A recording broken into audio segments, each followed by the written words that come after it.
think that dating in today's world there is a lot of mixed signals for one reason or another, and I think when we adjust, that could give the illusion of chivalry being dead. Ever-evolving landscape of dating, chivalry is a far cry from the traditional context from medieval times. On this week's episode of the Infusion Breakdown Show, the Breakdown crew sat down among ourselves to discuss, is chivalry dead, and if so, what killed it? Let's see what we come up with.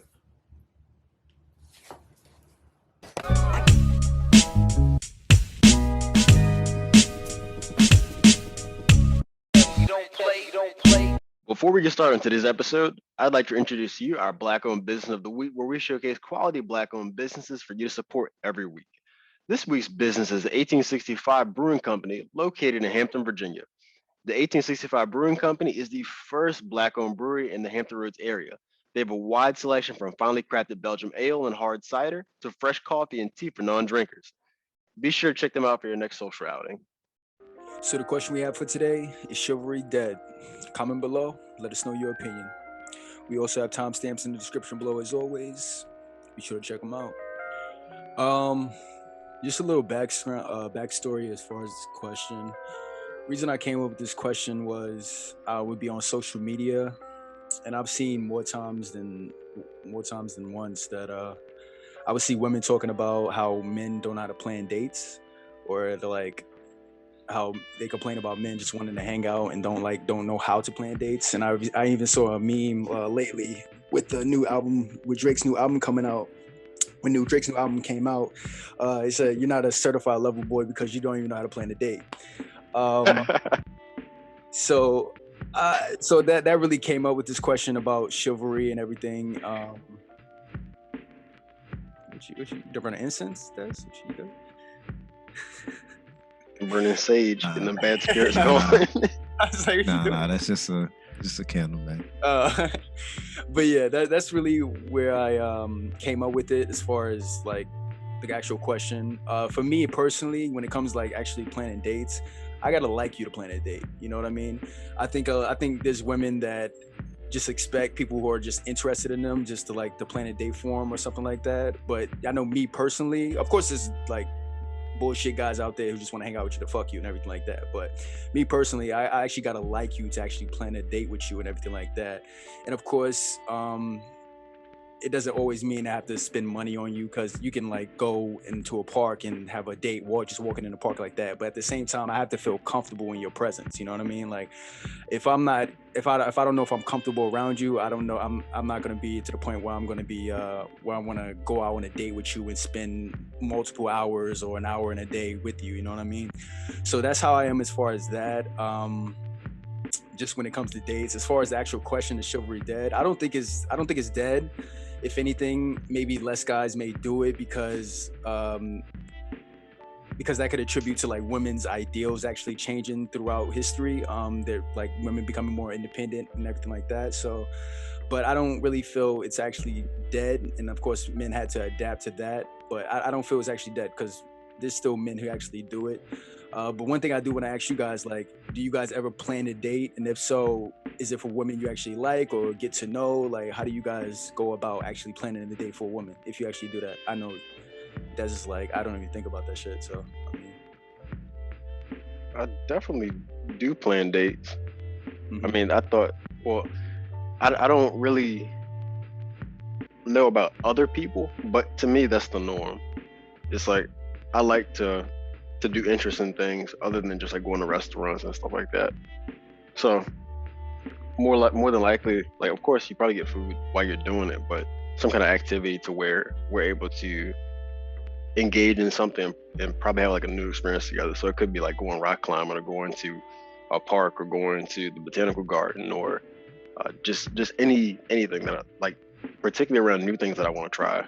That's how I'll kind of orient the date around. So it's a shared experience for both of us. Do you have to like her? That's what I'm saying. Do I have to like her? Yeah. Yeah. Otherwise, then why would I be talking to her? I mean, that's kind of it's kind of strange. I think what you're asking here is, do I intend on taking her seriously, or do I just have the intentions of sex? Is that what you're saying? No, not necessarily, because sometimes you're just interested in somebody. You can go on a date with them. You don't have to necessarily like them.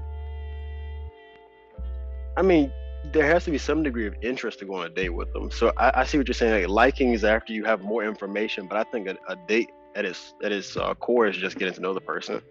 So if you can use a date, that's how I typically use a date. It's like, okay, well, we go out, we have a good time, and at bare minimum, I enjoyed what I wanted to do, whether or not we choose to continue further down the line or not. Okay. So you're at least interested in it. Yeah. I mean, do you enjoy spending time with people who you have no interest in?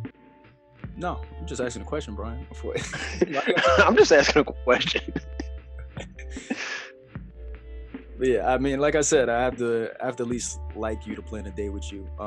Be comfortable as far as being with you. You know what I mean? I can't be with you for an hour or an hour and a half and be like, do I really want to be here anymore? Like, you know, I gotta actually enjoy myself. You know what I mean?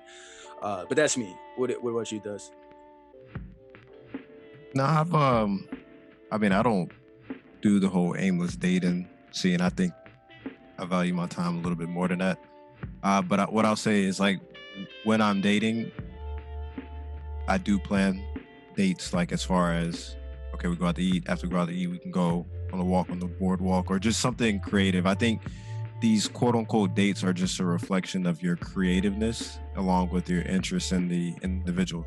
Like, chivalry is dead, but I think creativeness has dwindled as far as what you can do without spending money. And then I think game itself has just dwindled as well. Like your ability to just be your authentic self, have casual conversation, like whatever it may be. Like, I think maybe those things have dwindled, which is why the topic of conversation can come up. But for me, like, when I'm in that zone, or whatever you want to call it, as far as like the dating phase, when everything is just clicking and everything is making sense, like, I think it's really easy to be creative and do everything you're supposed to do as far as dating goes. So you think that with everything that has happened, with the changes that have happened as far as technology and everything, people have gotten less creative as far as thinking about dates? I think the convenience of it is why people have got less creative. I wouldn't necessarily say technology. I think your access to just anyone has dwindled the creativeness, because on social media you can have access to certain people that if you guys were in person you wouldn't have access to. Like, you know how when you're in person, like, think of it like school, for example. There's certain cliques. Like, yeah, you could technically speaking have access to that person, but the likelihood of you approaching that person is slim. Whereas if you have Twitter or Instagram or whatever, like, it's just nothing to shoot your shot. Like, you could just hit them up. So I think the creative aspect of it has dwindled because just ease of access. And what about the game aspect? You just think this new generation don't have no game? No, I'm not a new generation, old generation, because everything comes in cycles. Like, nothing's ever new. Like, I think it comes in waves to where, like, I will say certain people, like, not in the sense of us like looking at it from a microscopic perspective, but like some people will like overdo it. Like, it gets, we'll say it like this, it gets taxing. Like, if you're looking at dating and the amount of time that it spends, the amount of time it takes to plan, the amount of money it costs to spend, and the spiritual interaction that comes with it, along with the emotional and you know, everything that comes with that, like, it gets taxing after a while. So I think to do the same thing over and over again, it can be, you know, grounds for a whole "is chivalry dead" conversation. But I think it just boils down to, you know, are you over exhausting your creative abilities when it comes to women and dating, or is it just you just don't have it? Like, I wouldn't say anything. I don't think my dad is more creative when it came to my mom than I am with the women that I deal with. It's just that back then it was 100% based on who you were as a person. Like, there was no facade you could put up on Twitter, Instagram, whatever. Like, it's just who you are. Like, I mean, don't get me wrong, you can still put up the facade, but it's like it's like that one-on-one character interaction that determines if that's just going to work or not. You got something to say, Brian? Yeah, I think I have a lot of thoughts on this. One thing, you had talked about social media, and I forget whether you said you saw this on Instagram or wherever it was, but one thing I think that could lead to the illusion of chivalry being dead is because, so I feel like women, they're comparing what couples do in relationships. Like people will post about like their boyfriend took them to this place or the couple did a vacation, and then they're comparing their dating experience to that. So it could just be something as simple as, okay, that's an established couple, but this is a guy you just met, so you're kind of not taking in consideration the placement and the timing of the relationship. Like, of course, you're going to do more for somebody who you're establishing with than you would if you just like met the person. So, but So are you saying that social media is causing more of the doubt? I feel like people's ignorance. I mean, and it's true as far. I'm not going to say that it's social media's fault. It's just it's a tool. You have to use it and understand it appropriately. Yeah. I mean, it's like you're trying to make subjective conversations about something that's just a glimpse into someone else's reality. But to answer your overarching question, Josh, I agree with both of you guys, actually. I don't think that chivalry is actually dead, but I do feel like there are a number of reasons that it may appear to be that way. And when I was thinking about this, a lot of people forget that chivalry extends past the general things that come to mind. So opening doors, planning dates, like those physical acts and gestures. But I actually looked this up, and it actually encompasses this using the courtesy and thoughtfulness to demonstrate commitment, respect, compassion, and trust, not to score points and conceal intentions. And I think that part goes completely overlooked. And now to the part where I think that there are a few reasons that it might appear that chivalry is actually dead is because I feel like the increase of single parents has led drastically to the increase of that, because your parents, they lay the foundation and they model relationships for you. So if you don't see your parents in a loving relationship, so you don't have a reference point. You don't know how a man should treat a woman. You don't know how a woman should treat a man. And I feel like that's something that is no secret that's been on the rise over the passing decades. And before you go on, are you saying that single parent households are rising? Is that what you're saying? Because I don't know. Yes. Okay, I was just asking. Like from a male perspective, I could say one of the greatest gifts that a father could give his children is the experience of letting them see him love their mother properly, because that sets the foundation and it helps them model healthier relationships when they get older.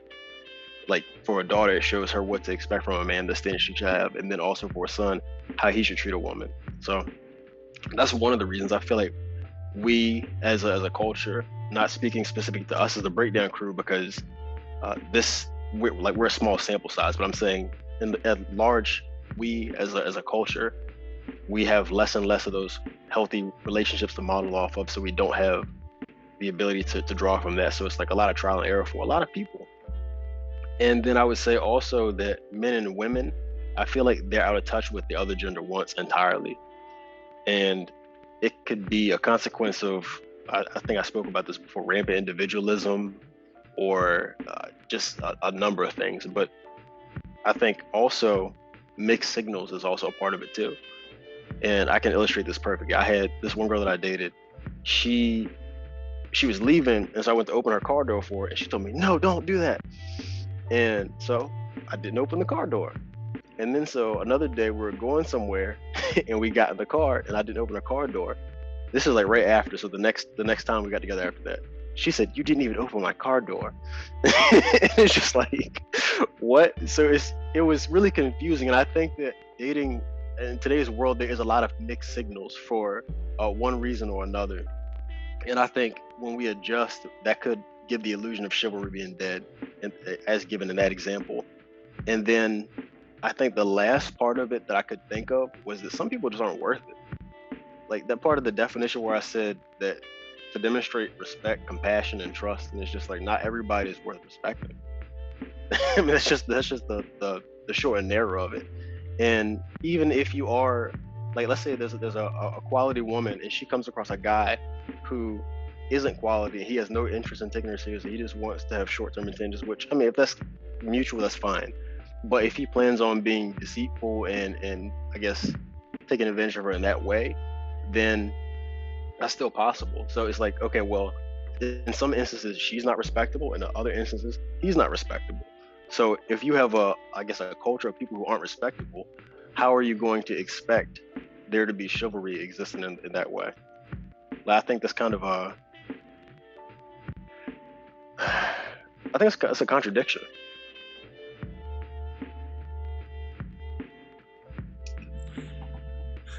Interesting. First, before I actually want to go out, I think it's fucking hilarious that every time we decide to record, there's a nigga outside my goddamn window with a goddamn dirt bike. I think that's fucking the last 3 times, yo. I'm just like, I'm perplexed because he was not in his street when I came down his goddamn corner. But that's neither here nor there. How much is it, do you think it's about like women not choosing the right type of guy, since you talk about respect and people not having that type of respect, you know what I mean? I think it's equal parts. Okay. I really think that and I'll speak on behalf of men too, because I feel like at times I haven't always made the best decisions when it comes to women. And so I can't really fault them as people and try to ascribe that to one particular gender, because I feel like we all have momentary lapses in our judgment when it comes to things like that, and engage with people that we shouldn't, even or past the expiration date when we know that it's no longer beneficial for us. So I take responsibility when I do it, so I just expect everyone else to take responsibility for when they do it. Reasonable. Okay.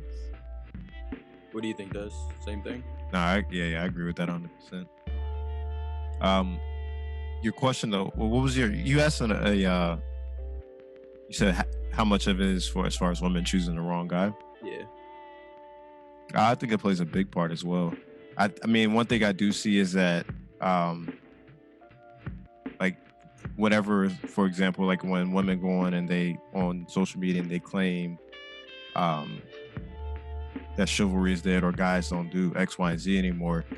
And one thing I love is that like the women who always are showered with, you know, the love, affection, and everything that they aspire outside of a relationship will just come in and comment like, you're obviously not the one for him. It's always funny when there is that comment, because it's like there's this one tweet that gains traction, you know, likes, retweets, whatever, and then there's that response that just smashes ratio the numbers. Yeah, that ratio when it's all said and done. And I love that because it speaks volumes about just finding somewhere that's your equal. Like I don't want to. That's kind of goes back to my first point of me just saying like maybe that person is just not into you. Like maybe that person just doesn't That's like possible. You. They want to very possible plan dates. You know what I mean? So yeah, that's what I was thinking. To that example too. But yeah, that's nothing new though. Like that's like I said, everything comes in cycles. Like dating just to fuck is not a new concept. Nah. There's another thing I think that online presence can also give that perception of, I guess, chivalry being dead. As I'm thinking through it again now, is the fact that people, generally speaking, we complain more than we give praise. So there's more people talking about their negative experiences than there are the good ones. Like if you go to like a Yelp review, yeah, they remember the negative experience more than the good ones too. So. Exactly. So I think that could be partially responsible, because you think about this is all a game of perception. We have a very limited experience. My experience, Josh, is very different than yours, and that could skew my perspective one way or the other. Or our experiences could be very similar and we'd be in a total agreement. But if we talk to Des about something, it's total opposite. So I guess it's a matter of you have a limited amount of access to information, and so that's what makes you make that assessment and feel like, okay, there's a prevalence or a lack of something. In the case with chivalry, especially. Got you. How much is it? Because I don't want to just throw the guys under there. How much is it like women becoming more independent, so they're not thinking about like, so most women aren't thinking about being chivalry, so a lot of guys have to adapt to that. You know, how much of that do you think it is? Women becoming more independent, so men looking at that and be like, okay, maybe I don't have to be as show that much chivalry. You know what I mean? How much? You're asking how much of it is a negative consequence of equality becoming more and more prevalent and the goals of feminism? if you want to label it a negative consequence, because some women like, nah. I mean, they're complaining. If they're saying that the chivalry is dead, then that sounds pretty negative to me. I guess. But some women's like, I don't need that. I'm too independent. Like, I don't need you to open the fucking door for myself. That's what I thought she was going at when you said, she was like, don't open the door for me. And then next time she was like, nah, you didn't open the door for me. That's what I thought she was confused. But I was like, well, okay, yeah, I don't know. But yeah, how much do you feel is like women becoming more independent? So chivalry is actually dying down because of that. I mean, you're always gonna experience that. Like, we live in a very interesting time where there seems to be a lot of turmoil or tension between the genders because of issues like that. And I guess some of the death of chivalry, if there is such thing, can be attributed to that as a response, because you don't know whether or not the act that you do, whether it be something to open the door, is going to be received well. I mean, it could just be something to, like, you're not even seeking romantic interest in someone. I have read stories, horror stories.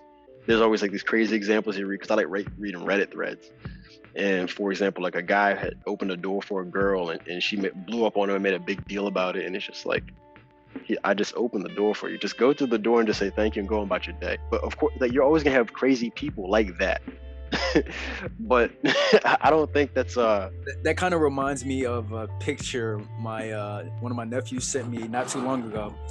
It was like had shorts on it, and it said yeah, I think that's what I'm talking about. But it was like a dirt bike. but it was shorts, and it had like protect black women, love black women, all of this good stuff to black women, and the comments was nothing but, nah, leave us alone. Like, no, we don't need you. Like, leave us. So that kind of reminds me of that. It was like, okay, that's kind of crazy. Yeah, I think the best approach is just to worry about you and yours, and you can't be going out on a limb for everybody, because stuff like that happens, like that kind of response. But I'm very hopeful, and I like to say that it's not dead. One thing I wanted to ask you guys about, because I was having a conversation with one of my friends the other day, and we were talking about relationships, and there was she spoke a lot about the expectations she has for a man, but I didn't hear her say anything about the expectations she had for herself. And so afterwards, like, the way my gears get turned, after I have a conversation with somebody, if you trigger a thought, I'm gonna sit there and write, just to break down my thoughts and understand and answer my own questions. And so I kind of wanted to ask you, what do you expect from yourself in a relationship? And then also, what do you expect from a woman in a relationship? Because I think it'll be good for us to verbalize that, and maybe the people who are watching, they're interested in that, to kind of speak to the other point that I said earlier about men and women both being out of touch. And I can go first and give you guys a few seconds to prepare, if you want. That's fine, bro. Take it away. Cool. So what I thought about what I expect from myself in a relationship is I expect myself to ensure that she feels loved, valued, heard, protected, and gets the best version of myself. I think that's pretty reasonable, and that's a pretty easy standard to hold myself to. And then conversely, for what I expect from a woman in a relationship, is I expect to be loved, valued, heard, and get the best version of her, and to feel supported and mentally invested in. So I'm not asking anything that I'm not capable of doing, or that I don't expect to provide in that sense. And this is outside of, I guess, the finance aspect of it, because I guess that falls under protection to some degree. And I understand that the different genders, that we have different desires, and there's gender roles that are existing. They are a thing, as much as we like to deny them. But I'm just curious, like, what do you guys think about that for your personal views? I think this would be like a good question to ask for, like, guests, because I feel we can run it back. Just did it because I feel a lot of our actual answers would be really pretty much similar, because that what you said is pretty much on par. Making sure she feels loved and everything is definitely what you expect. But do you feel like people expect more than the bare, like, not really the bare minimum, but do you feel people expect way too much? Is that what you're saying? I think they focus on the wrong things. Makes sense. I think that's a pretty solid foundation for, like, if you have that, I feel like anything else you can work and negotiate.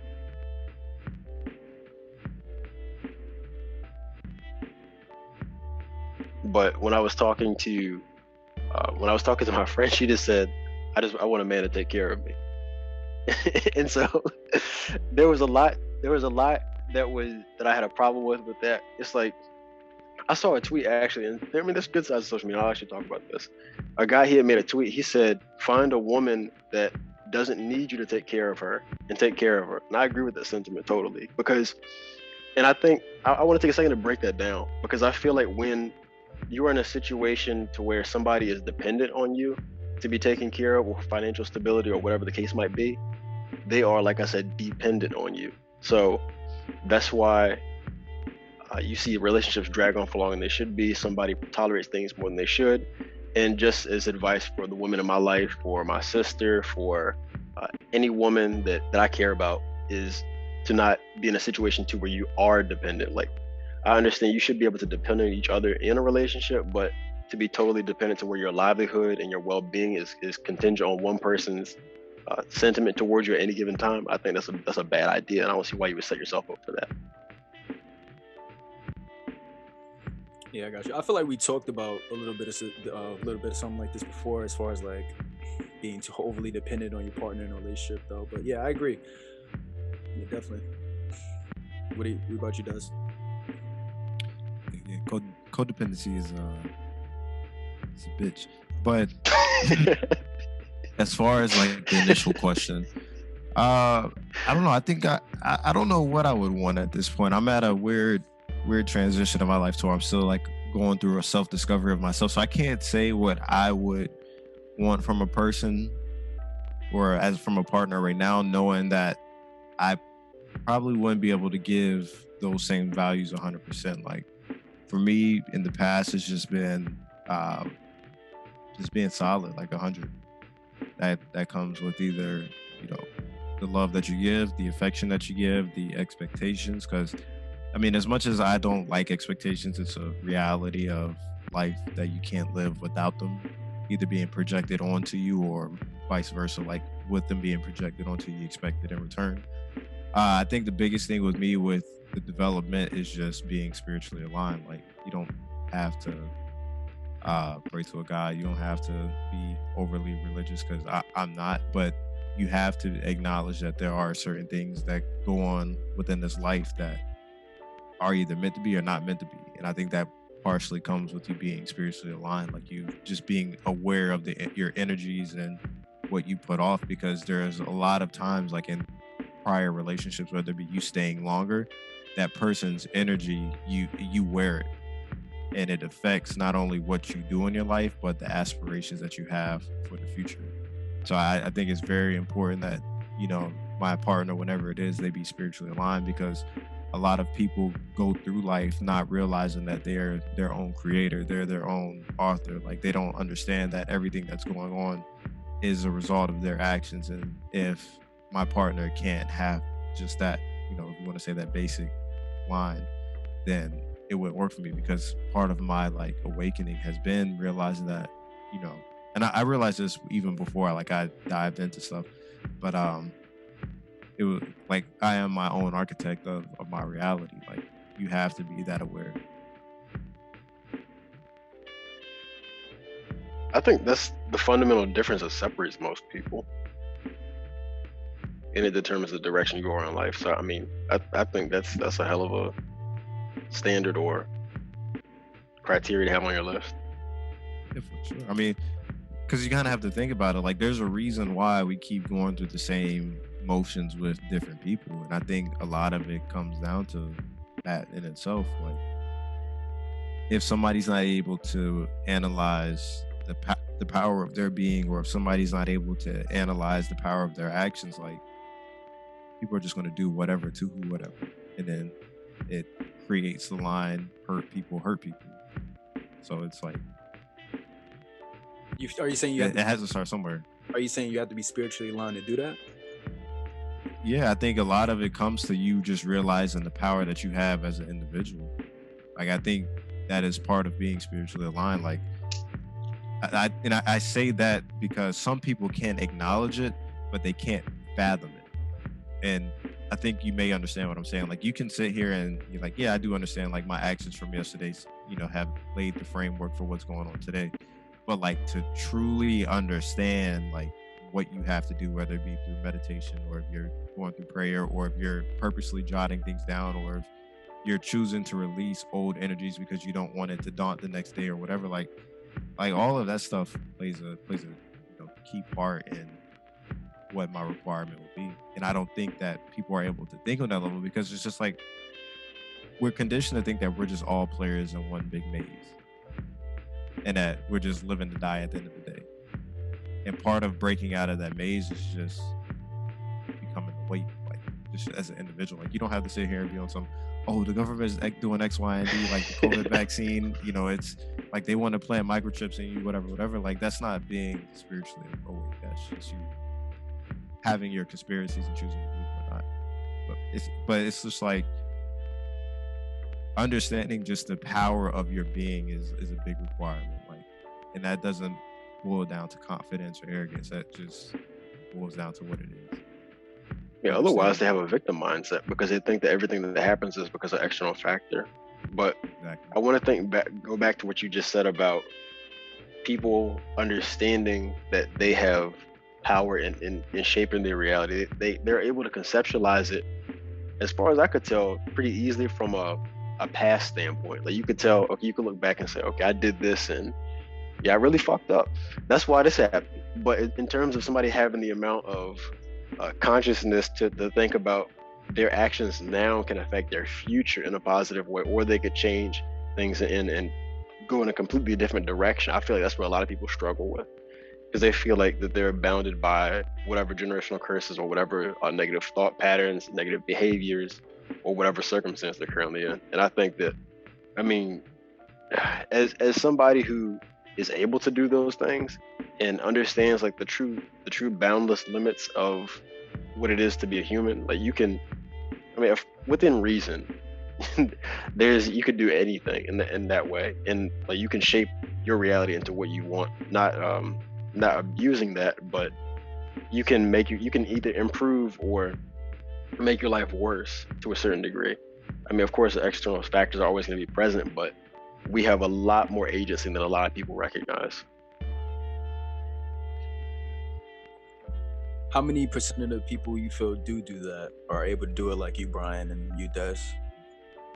Like less than not enough. No, it's definitely a very small percentage. Because some people, like I said, we're in a cycle. Some people are really just good at what they do to be successful within that cycle. Like there are players in the game that go to school, get good grades, and do what they're told to do, and they do it extremely well.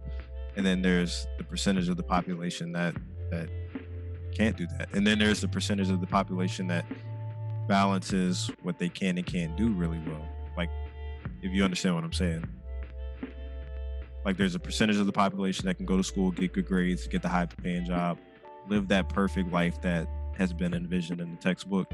Then there's some people that go to school, don't want to necessarily be in school, but understand like, where I'm going right now is going to set me up for a decent job. And then there's other people that's just like, yeah, fuck it, I cannot go to school, but I have to find something else to do. And like, not everybody's on that same playing field. And that's what you expect. And part of like, that's just a very like cut and paste, but a part of like not abiding by what the textbook says requires like a big amount of self-independence. And if you're choosing to embark on like self-independence, you have to take everything that comes with it, because you go to school, everything's just set out. Like there's a rubric for life when you're going to school. Like you wake up, go to your 8 a.m., go get lunch. Go get breakfast, do whatever, maybe go to the gym, come back, do your 12. And then if you have a night class or if you have a 3, and then you go maybe work your part-time job. Whereas if you're just choosing to take on life in itself and whatever comes with self-independence, like you're literally responsible for everything that you do from the time you wake up to the time you go to sleep. Like there is nobody telling you what to do other than if you're going to your job and doing what your boss tells you. And even then, it's 100%, in your hands as far as what positions you achieve or don't achieve. And I mean, the same thing could apply for school, but it's like when you're at school, there's a great margin for error. And if you're just choosing to take on life for what it is, then the margin, like the likelihood of you being able to fuck up is very high, but you have to understand that when you're at ground zero, like, you know, you can only fuck up with so many times before next thing you know you're in your 30s and it's still trying to figure life out. Like for me, I didn't necessarily want to go to school, but I knew for a fact that going to school would at least allow me to be 2 steps ahead of somebody that didn't. That means like if I choose to be an entrepreneur and it doesn't work out, then I can still go get a good paying job because I have that piece of paper and I have skills that come with that piece of paper. And so it's like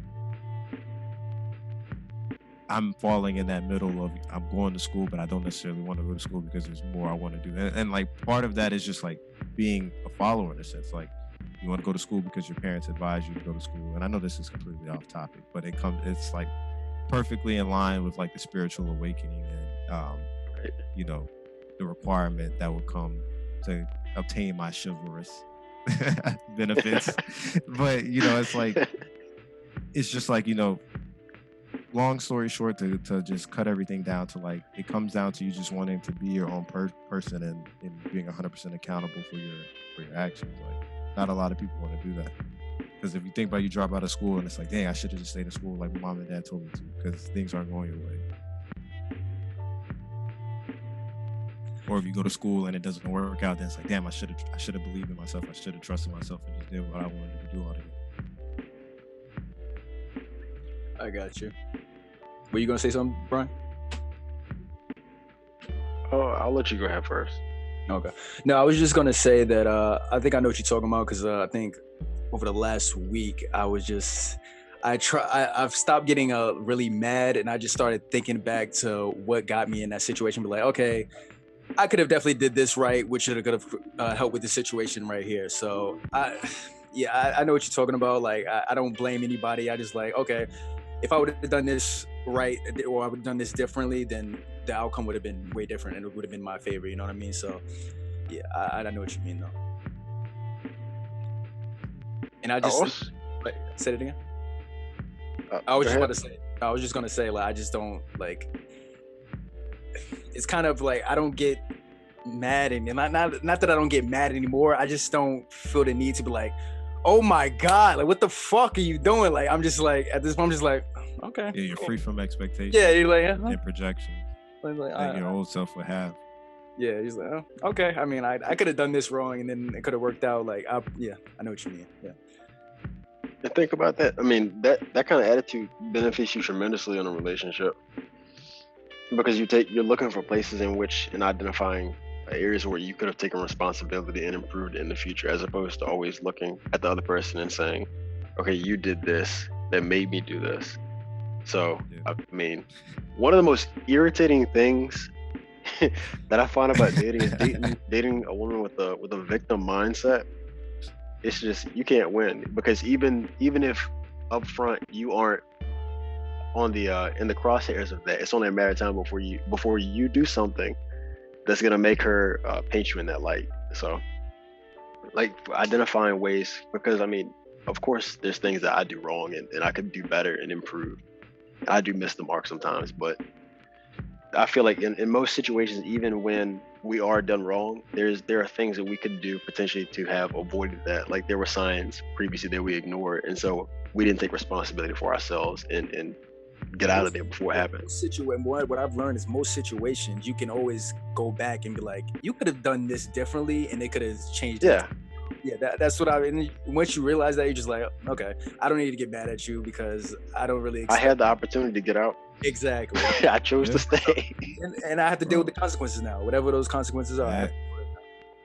That is so important, man. Yeah, like even something simple as like speeding, like you get a ticket, like, oh, okay, I can't get mad at this because I chose to speed and I was late and I chose to go late.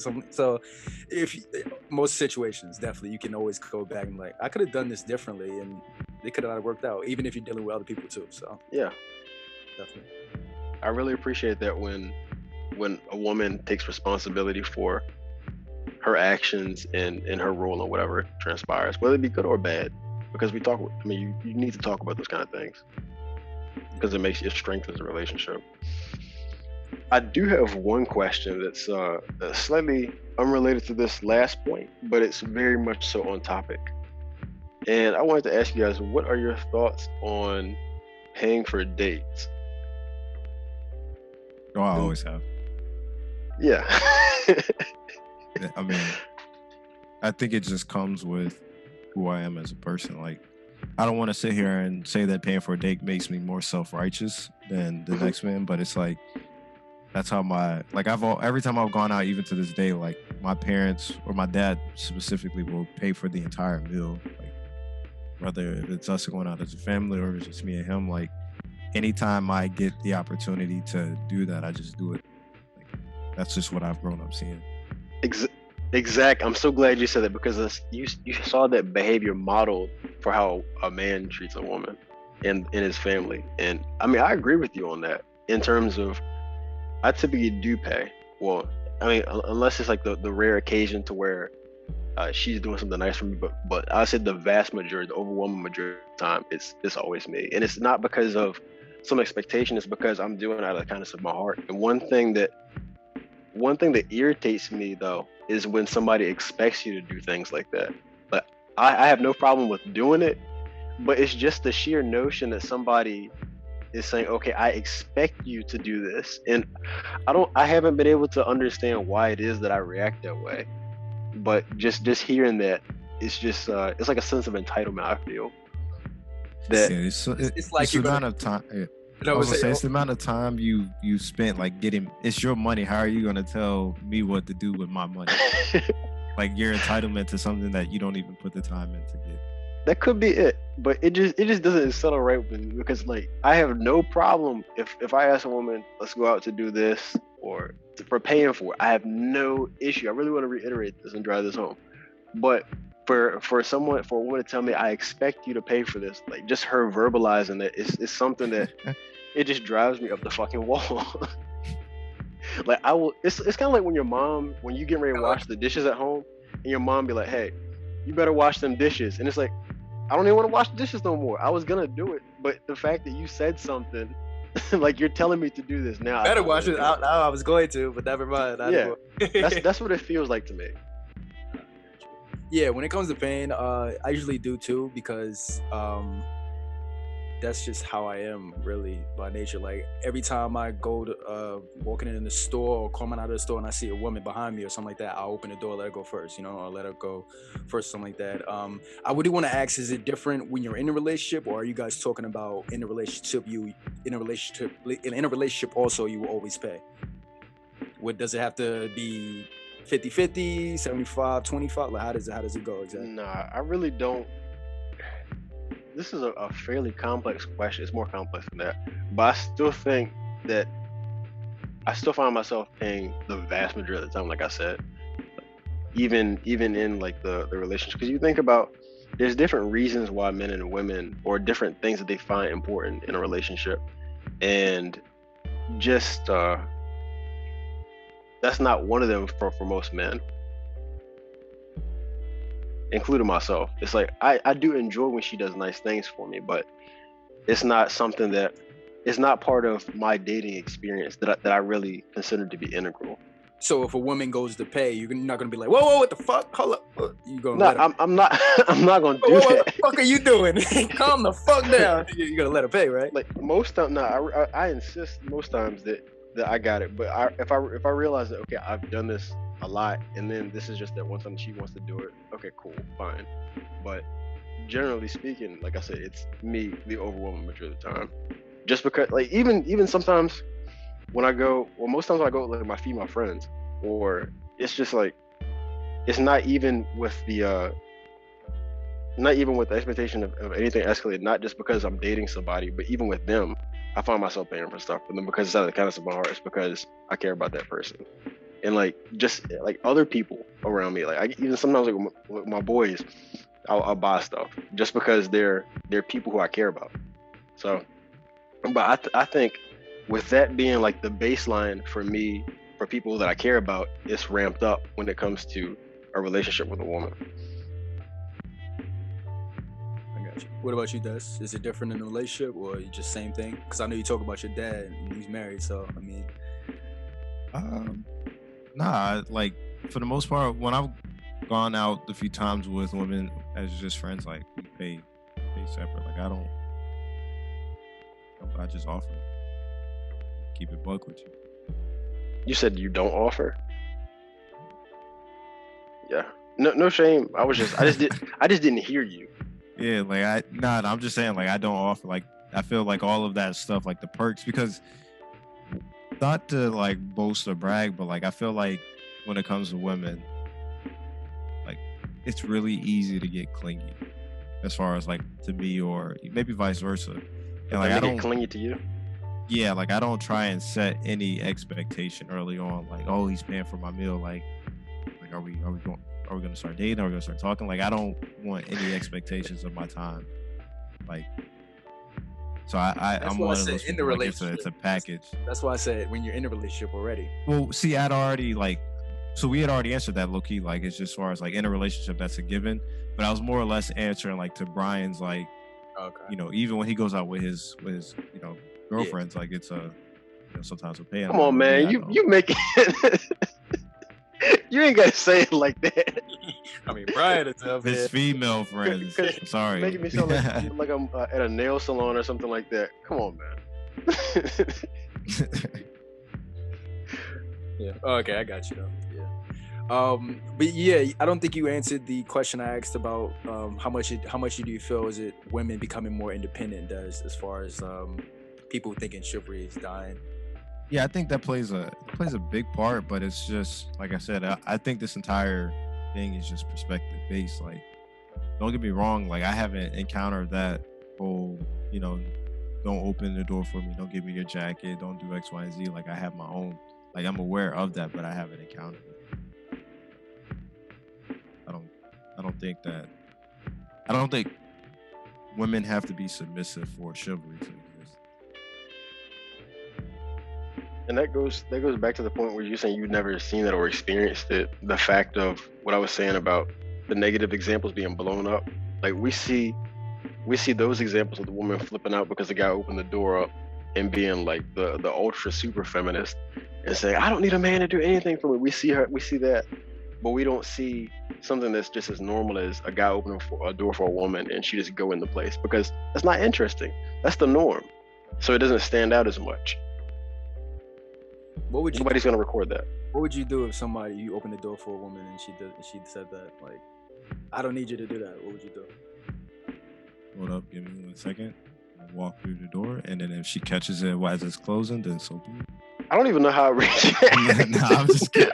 I'd just be like, I mean, I wouldn't give it that much thought, to be honest. Like, I'd more or less be like, so are you gonna go? So, I mean, at the end of the day, if I'm out, I got somewhere to be. I don't just go out. So yeah, if you make it a big deal about me opening up the door for you, then you're wasting my time, man. Yeah, I feel like I wouldn't engage because like that's it. You're wasting my time, and this is something to where I don't need you to. All right, cool, and just keep it moving. You can open yourself if you want to get the germs on your hand from the handle. Be my guest. Germs. I think that's what it's about.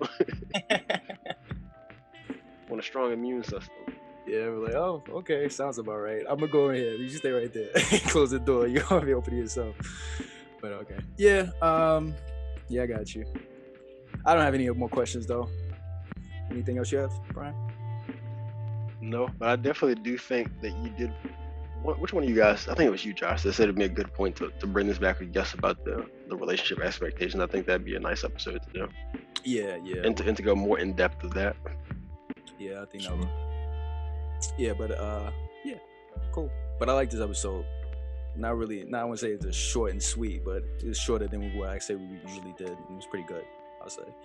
But got a recommendation of the week? Yeah, I do. So I picked up this. I hope so. Hey man, the people don't need to know that. But I picked up this book. I don't have it down here with me, but it's called The Use Guide to Life, and it's like balance. Use Guide to, I think it's Life and Balance, Mind, Body, and Spirit. So on Amazon, you can pick it up. I think it runs you like a few dubs. Lesson of Virgil. How'd you find out about the book? So it's this dude on that's in the trading industry. His name is Sean Lee. He wrote this book a while ago. Like, I think he said he wrote it when he was like 18 or 19 and got it published when it was 20. And his name's not on the book at all. Like, and I watched the video actually recently. He was like, I didn't write my name on this book at all because I don't claim to be a guru or self-help coach. Like, he was like, this is more or less my manuscript, like a result of me not wanting to, live my life, in the confines based off of what somebody's telling me to do. So it's like, it's a very, very insightful book. I think y'all would like it. Like, it touches a lot of, it makes you uncomfortable. We'll say that. What's the title of this? And I think it's let me just look it up. I don't know how I put it off. It's the use of,